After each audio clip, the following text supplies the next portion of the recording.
সবাইকে শুভ সকাল। আজ মহাসপ্তমী।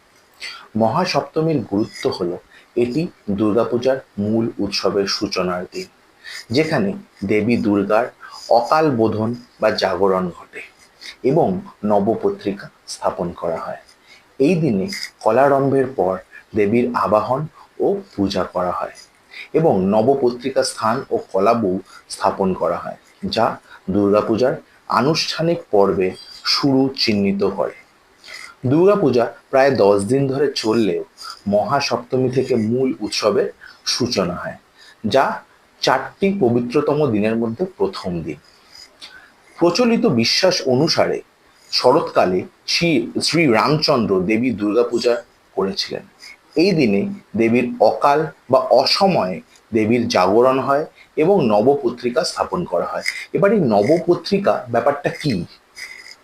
দেবী দুর্গার সঙ্গে এই দিনে 9টি বিশেষ গাছের পাতা, যেটাকে নবপত্রিকা বলে থাকি আমরা, সেটা স্থাপন করা হয়, যা দেবীরই এক অংশ বলে বিবেচিত হয় এবং একে সাধারণত কলা বউ বলা হয়। এই কলা বউয়ের ব্যাপারে আরো বিবিধভাবে আপনাদের জানাবে পৌলমী। নমস্কার।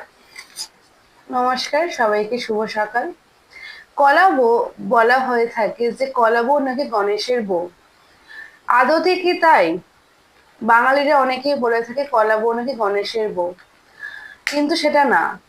কলা বউ হলো নবপত্রিকা বা 9টি গাছের একটি প্রতীক, যা দেবী দুর্গা পূজার একটি গুরুত্বপূর্ণ অংশ, এবং এটি আসলে গণেশের স্ত্রী নয়, বরং দেবী দুর্গার একটি রূপ। এটি একটি কলা গাছকে সাজিয়ে তৈরি করা হয় নবপত্রিকার অংশ হিসাবে। নবপত্রিকা স্নান রিচুয়ালের মাধ্যমে এই গাছকে পবিত্র করা হয়। এর মূল উদ্দেশ্য প্রকৃতির প্রতি সম্মান প্রদর্শন ও দুর্গাপূজার দেবীর অন্য এক রূপকে সম্মান জানানো। কলাবউ হলো 9টি দেবীর প্রতীককে একত্রিত করে একটি রূপ। এটি একটি কলা গাছকে লাল শাড়ি পরিয়ে সিঁদুর দিয়ে সাজিয়ে এবং অন্যান্য 8টি গাছের সাথে বেঁধে তৈরি করা হয়। আবারও বলছি, কলা বউ গণেশের স্ত্রী নন। গণেশের স্ত্রী ঋদ্ধি আর সিদ্ধি। যারা মুম্বাইতে থাকেন তারা দেখবেন ওখানে গণেশের বউ হিসেবে ঋদ্ধি আর সিদ্ধিকে পূজিত করা হয়। আজকে এইটুকুনি, সবাইকে ধন্যবাদ।